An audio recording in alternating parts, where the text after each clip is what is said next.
In a land where the earth itself seemed wounded, there stretched a vast wilderness of jagged mountains and ash-choked valleys. The ground was split with ancient scars, as though some colossal force had once clawed at the world and left it broken. Rivers of hardened lava wound like blackened veins across the landscape, and in the distance, volcanoes stood like slumbering giants, their peaks glowing faintly red beneath curtains of smoke. The sky above was rarely blue.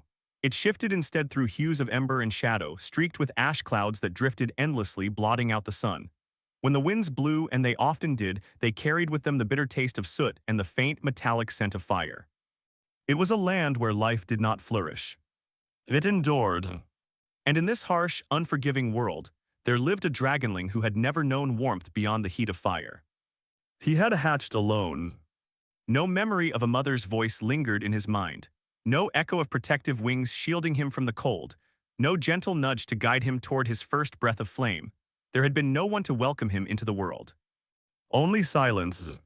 The nest that should have cradled him lay perched upon a narrow ledge high among the cliffs.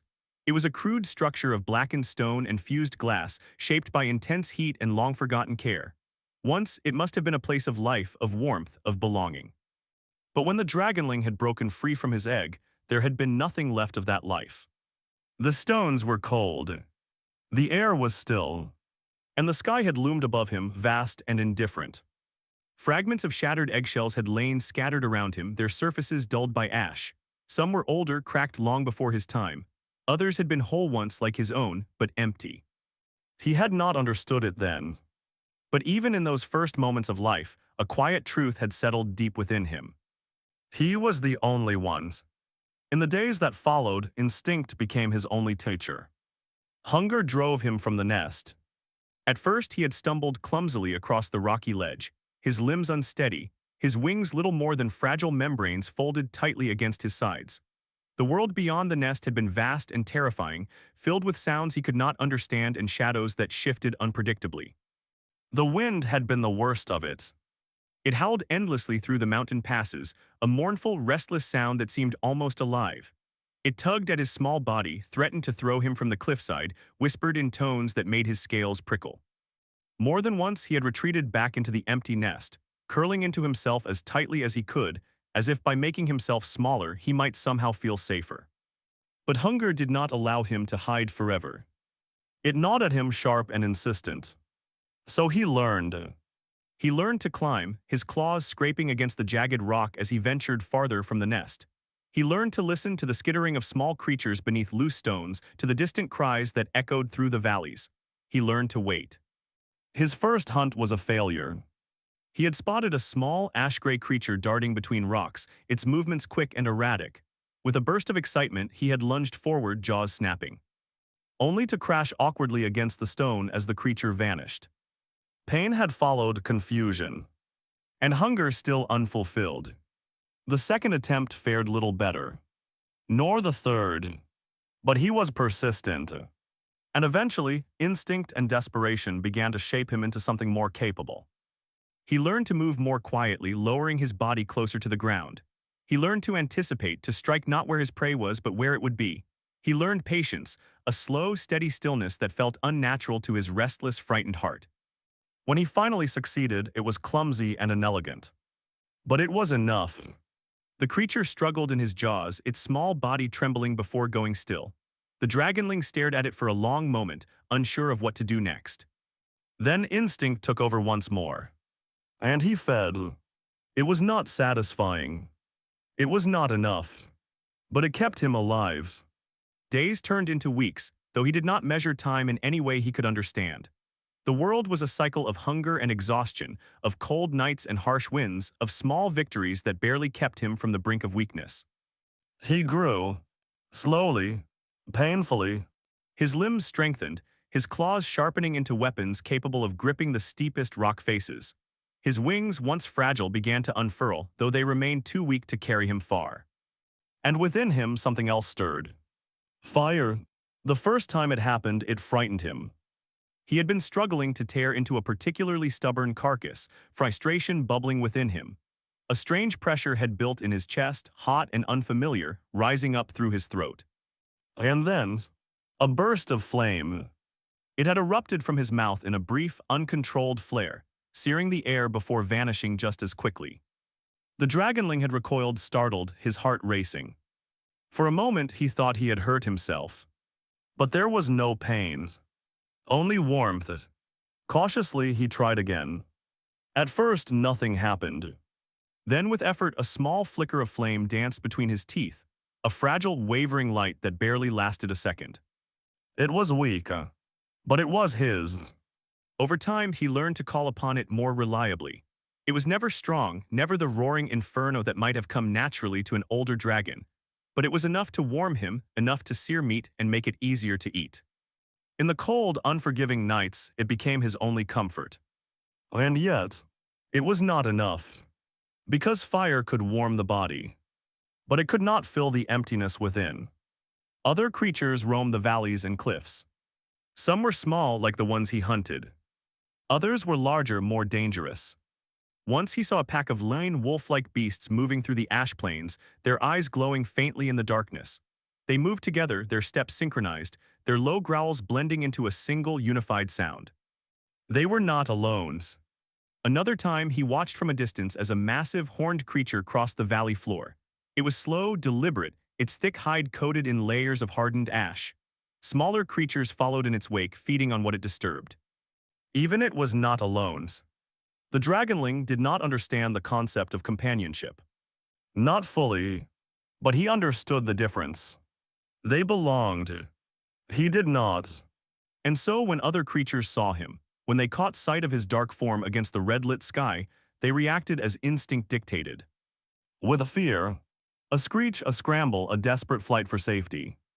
He did not chase them. Not always. Sometimes he simply watched. Watched as they fled from him. Watched as they disappeared into the distance, leaving him behind once more. Alone, the realization came to him slowly, in quiet moments between survival and sleep.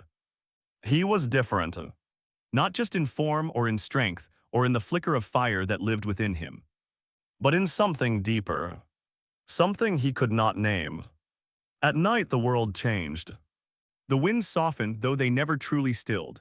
The ash clouds parted just enough to reveal the sky beyond, a vast, endless expanse filled with countless points of light. The stars, they shimmered faintly, distant and untouchable. The Dragonling would climb to the highest point he could reach, perching precariously on narrow ledges as he gazed upward. The climb itself was dangerous, the rocks unstable beneath his claws, the drop below steep and unforgiving. But he climbed anyway. Because up there, the world felt different. Quieter, the stars fascinated him. They were unlike anything else in his world, unlike the harsh rocks, the choking ash, the ever-present threat of hunger. They were steady, unchanging, and strangely comforting. He did not understand why, but he found himself returning to them night after night.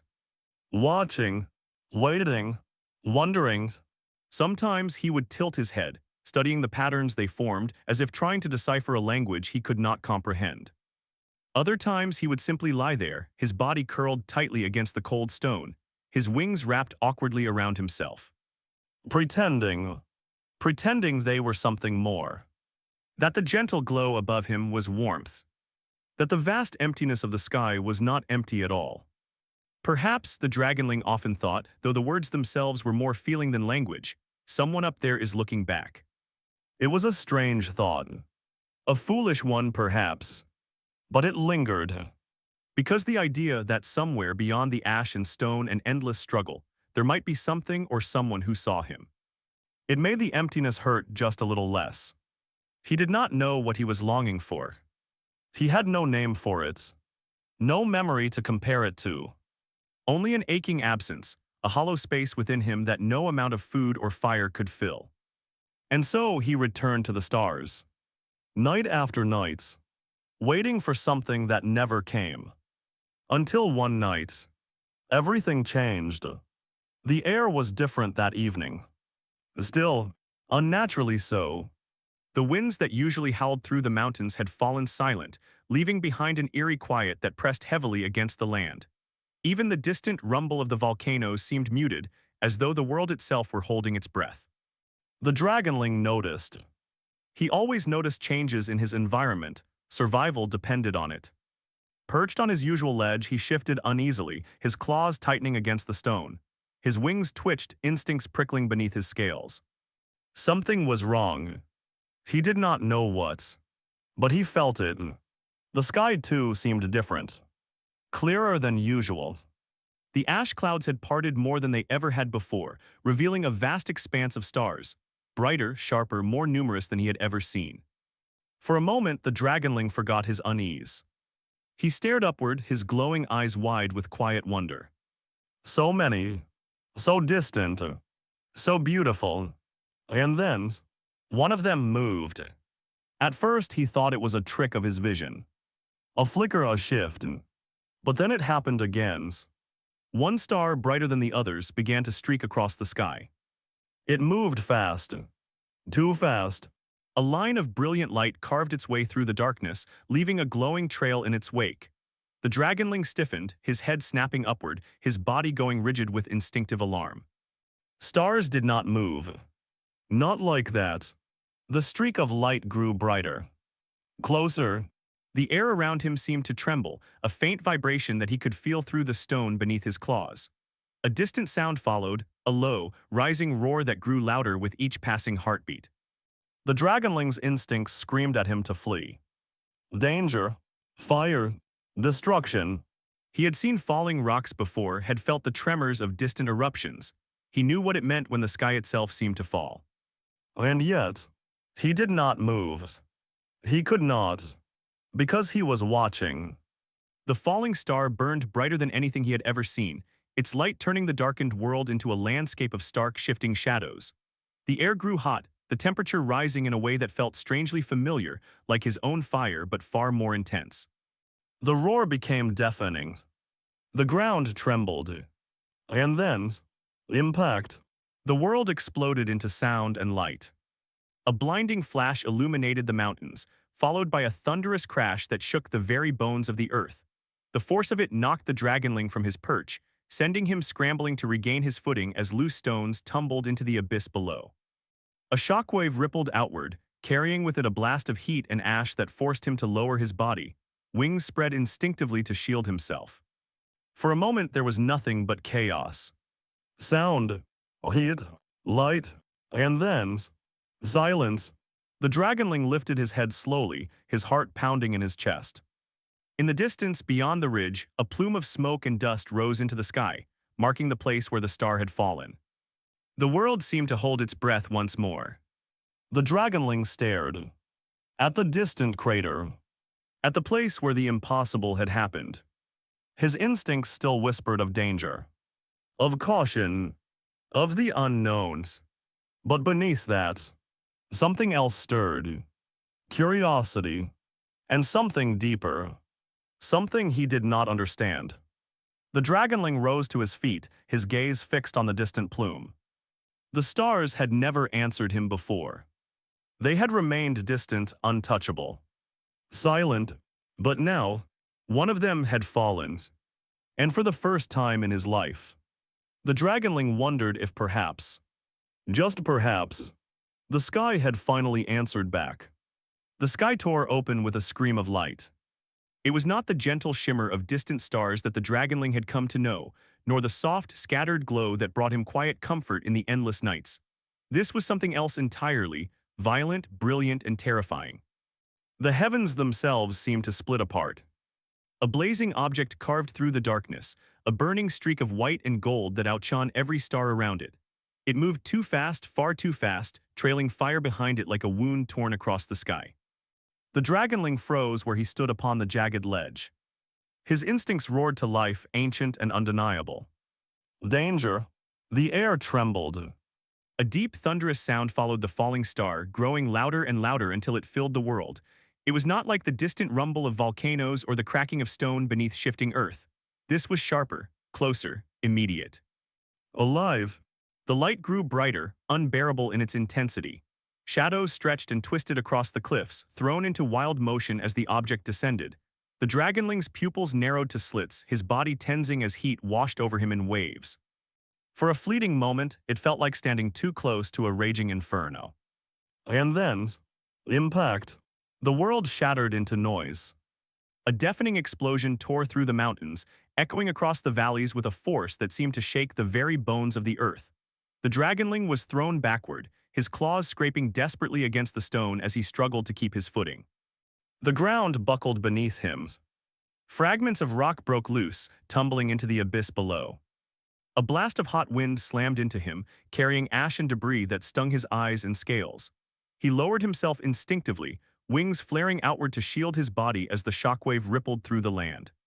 For a moment, everything was chaos. Light, sound, heat, and then silence. The roar faded, leaving behind a heavy, unnatural stillness. The air seemed thicker, filled with drifting ash that settled slowly over the landscape like dark snow. The dragonling lifted his head, his chest rising and falling rapidly. In the distance, beyond the ridge, a plume of smoke spiraled into the sky, marking the place where the star had fallen.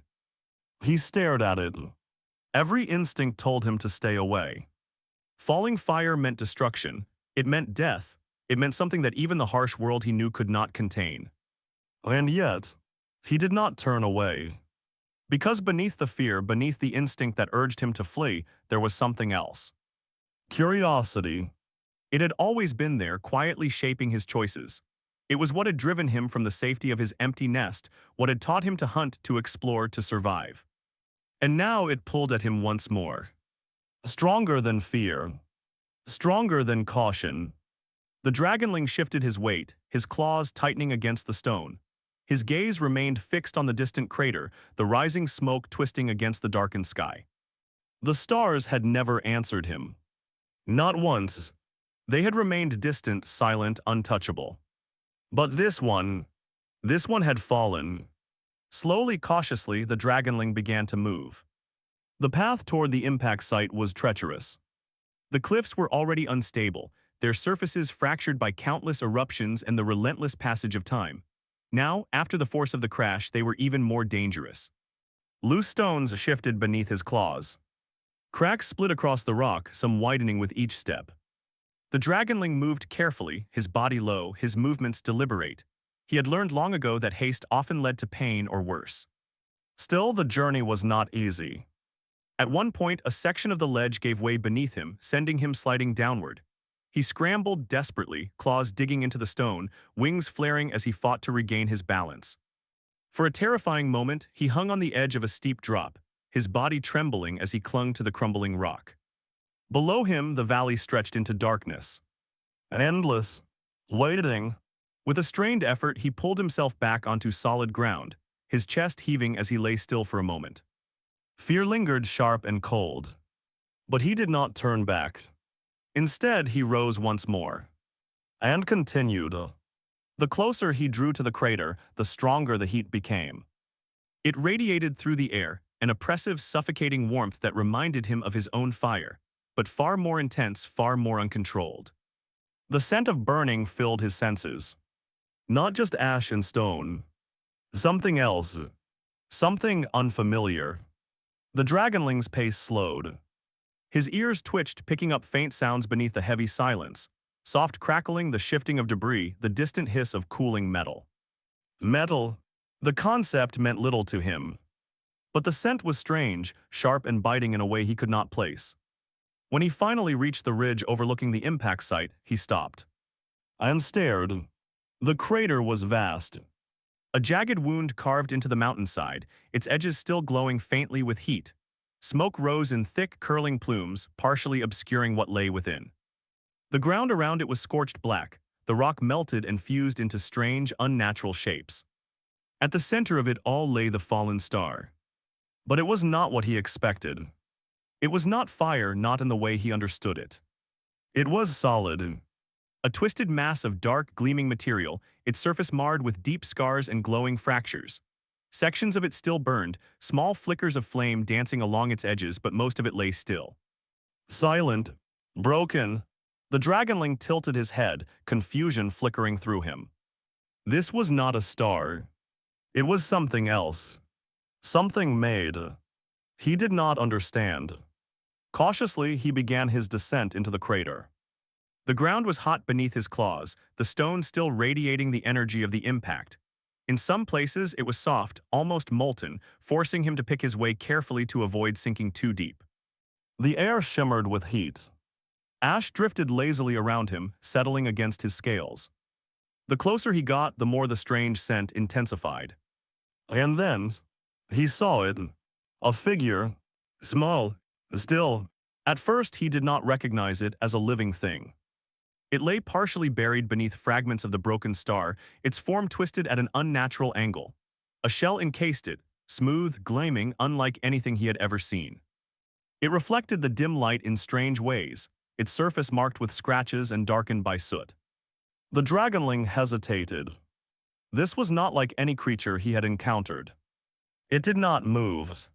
It did not breathe. It did not smell like prey. And yet, something about it drew him closer.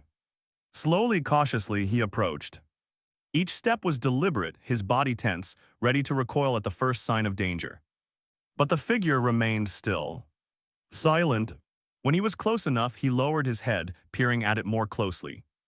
The shell that encased it, armor, though he did not know the word, was cracked in places, thin lines running across its surface. From one of those cracks, a faint hiss escaped like air being released. The Dragonling flinched, pulling back slightly. But nothing else happened. The hiss faded. The figure did not move. Drawn by a mixture of curiosity and something deeper, the Dragonling leaned in again. Gently, he nudged the figure with his snout. It was warm. Not with the heat of fires, but with something softer.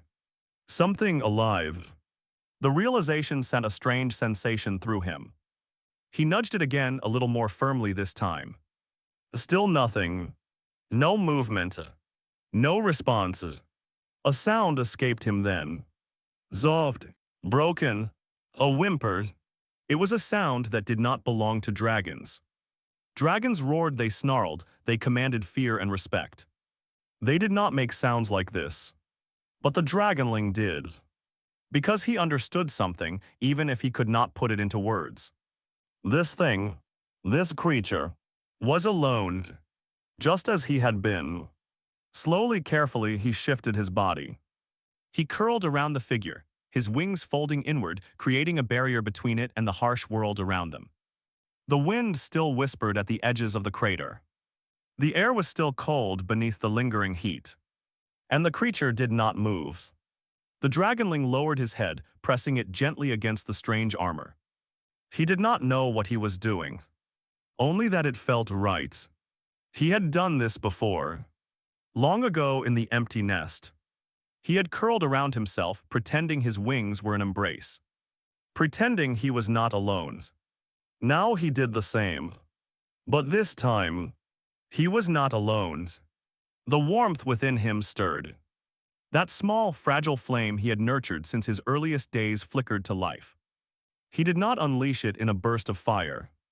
Instead, he held it close. Contained. Letting it spread slowly through his body, warming his scales, his breath, the air around him. He pressed closer to the still figure, sharing that warmth. Not for survival, but for her. Time passed. He did not know how long. The world beyond the crater faded into the background, reduced to distant sounds and shifting shadows. The Dragonling remained where he was, his body curled protectively around the motionless form. Waiting, watching, hopping. The stars began to fade as the horizon lightened, signaling the approach of dawn. Still, she did not move. A flicker of fear crept into him. Had he been too late? Had the star fallen only to deliver something already gone? He did not understand death. Not fully, but he understood absence. He understood stillness. And this felt too close to that. The Dragonling let out another soft sound, pressing closer, as if proximity alone might change something. And then, a shift, so slight he almost missed it. The figure moved. Just a fraction, but it was enough. The Dragonling stiffened, his head lifting sharply. He watched, unmoving, as the figure stirred. A faint sound escaped it, a weak, strained breath. Then another. The armor shifted, small fragments breaking away as the figure within began to move.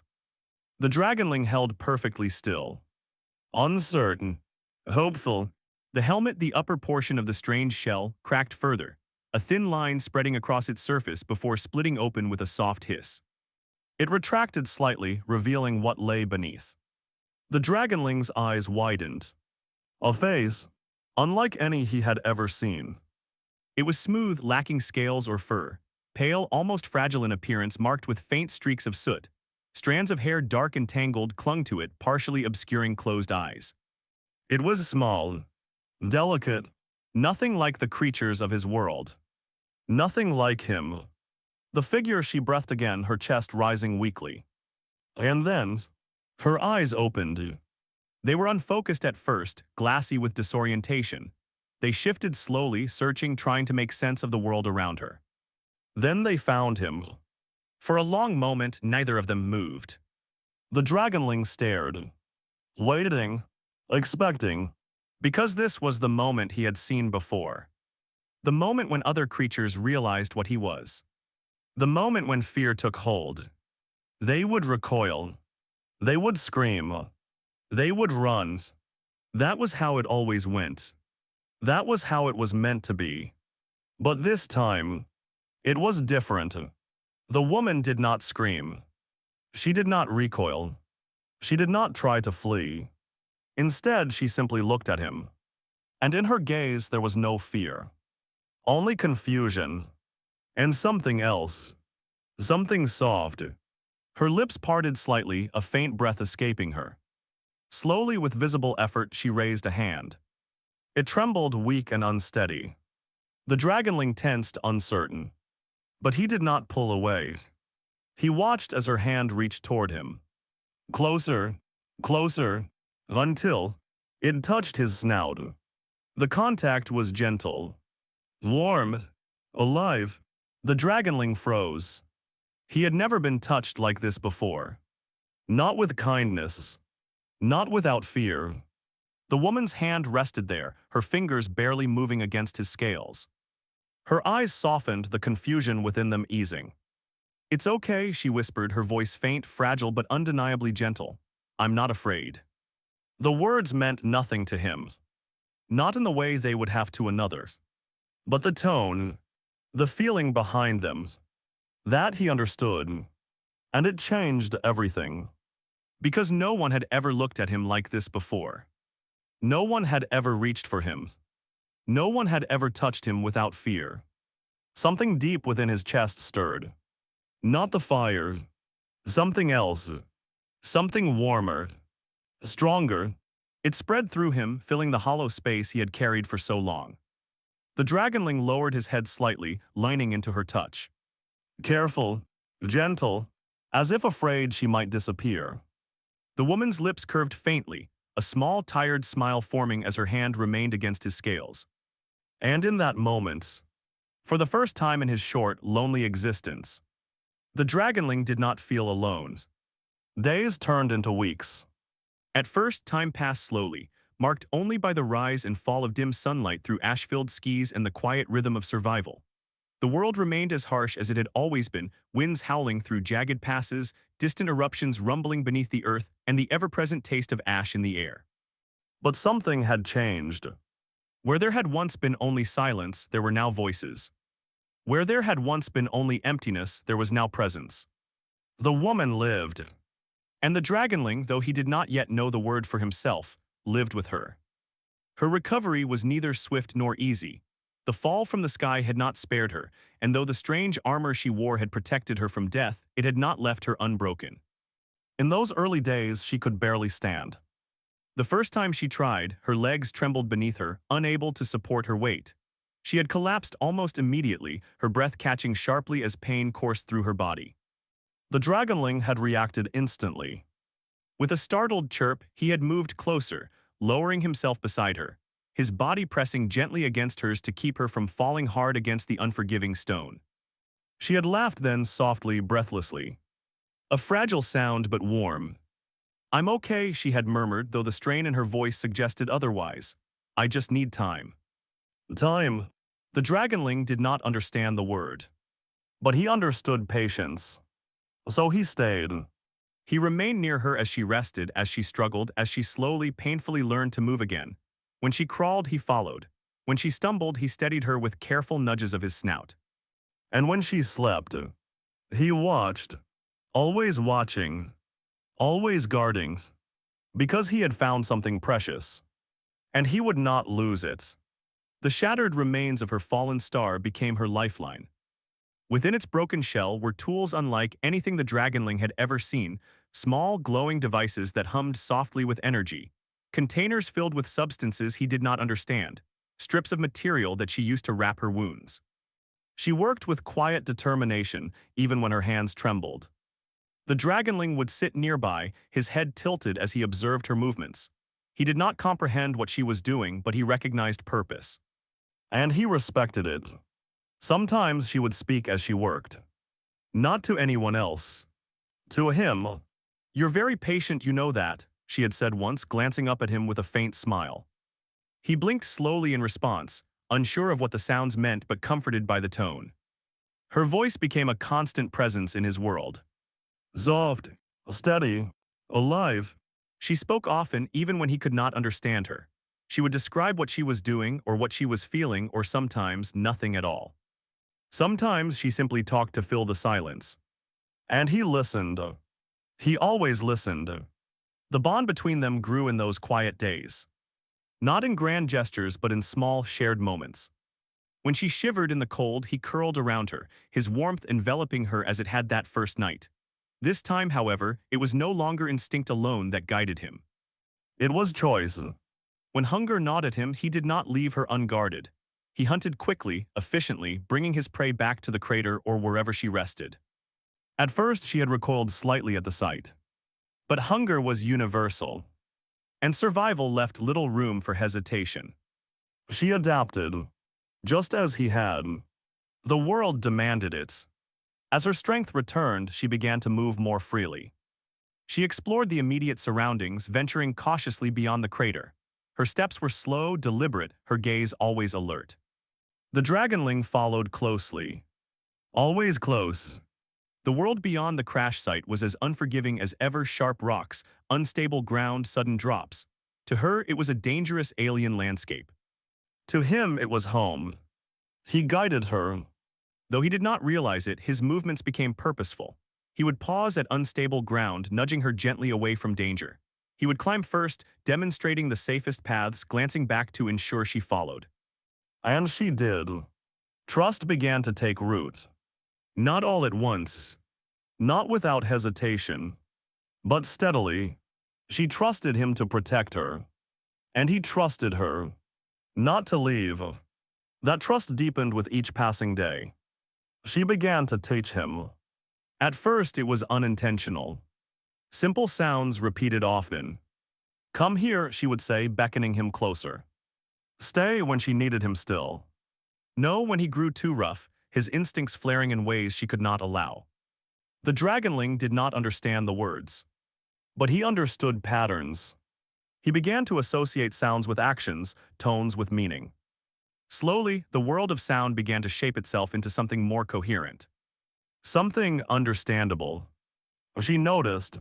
"Hey," she said one day, a spark of excitement lighting her tired features. "You're learning." He tilted his head, watching her. She laughed. That sound. It was unlike anything else in the world. Bright, musical, alive. It echoed across the barren cliffs, cutting through the oppressive silence that had once defined his existence. The first time he heard it, he had frozen. Now, he sought it. He began to mimic her sounds. At first, it was clumsy, awkward attempts to reproduce the tones he heard.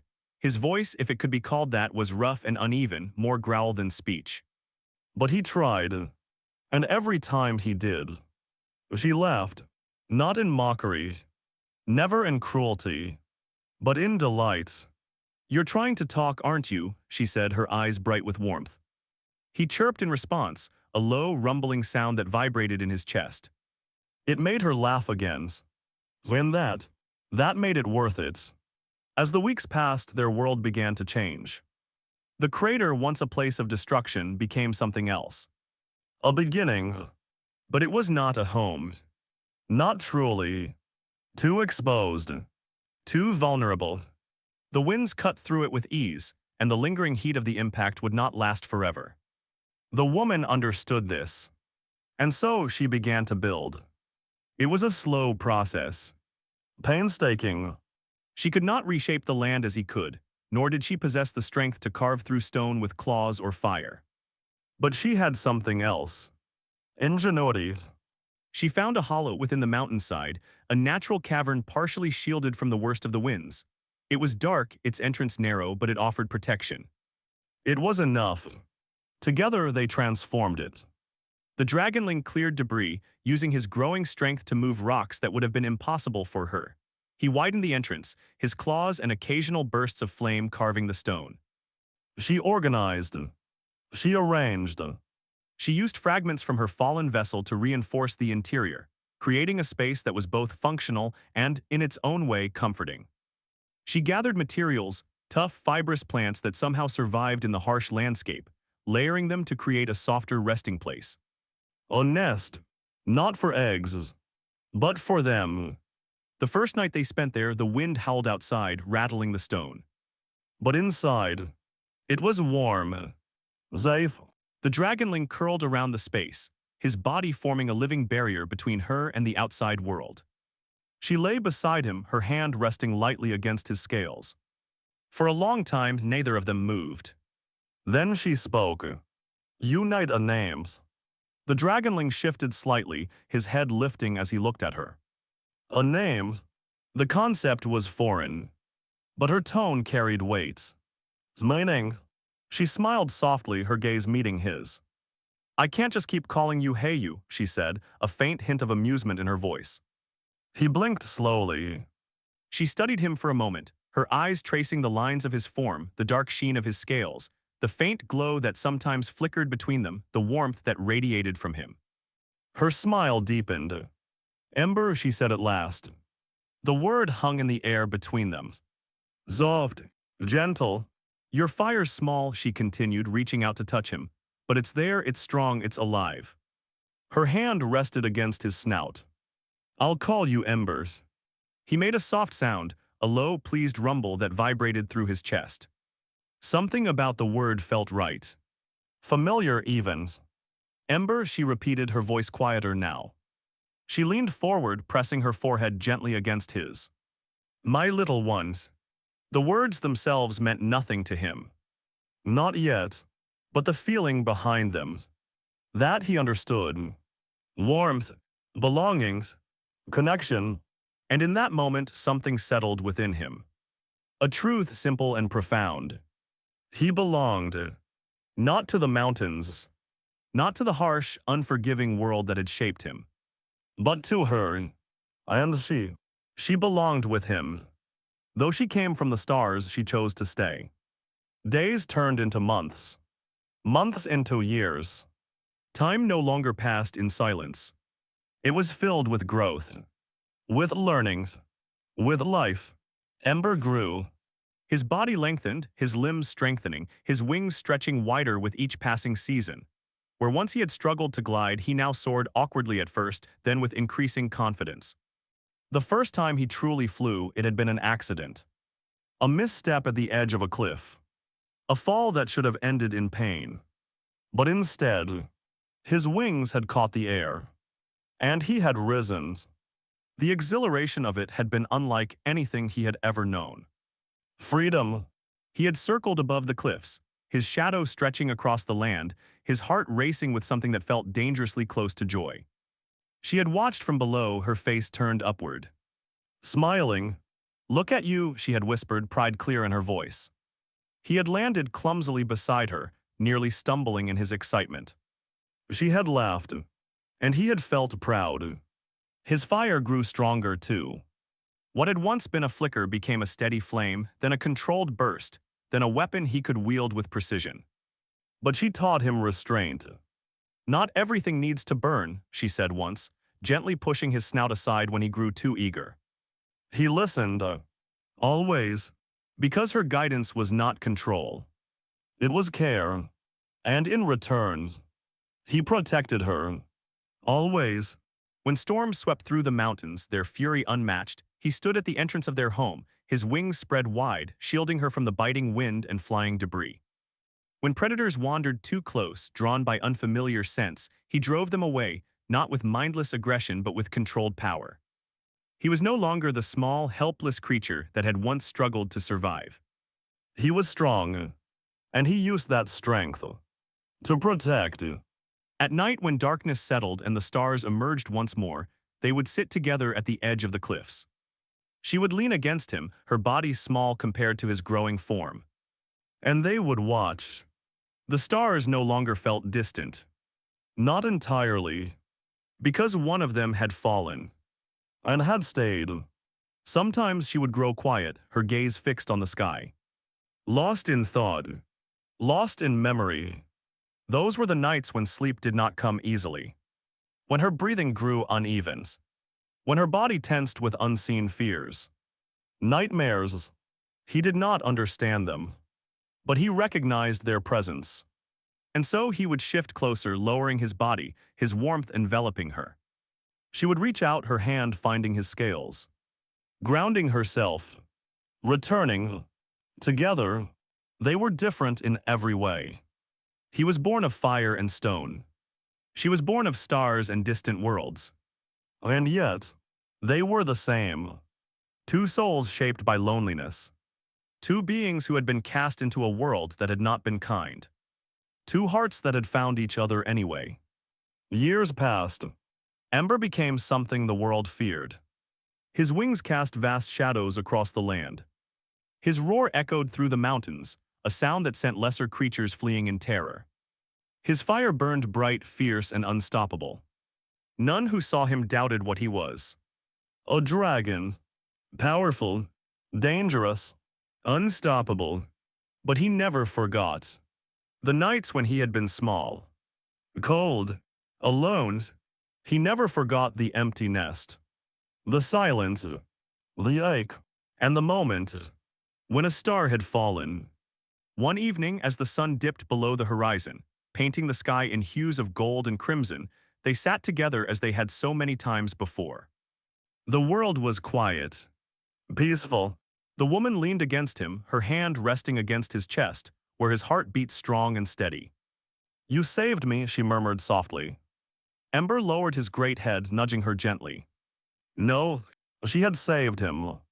Because before her, he had only known how to survive. To hunt. To endure. To exist. But she had given him something more.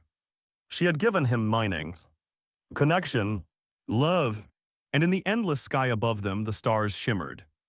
Not distant anymore. Not silent. But watching. As if they too had witnessed what had grown in this harsh, broken world. Something impossible. Something beautiful. Because even here, even in a land of ash and fire, love had found a way. It had fallen from the heavens and taken root in the heart of a lonely dragon. And the woman's, who became his mother.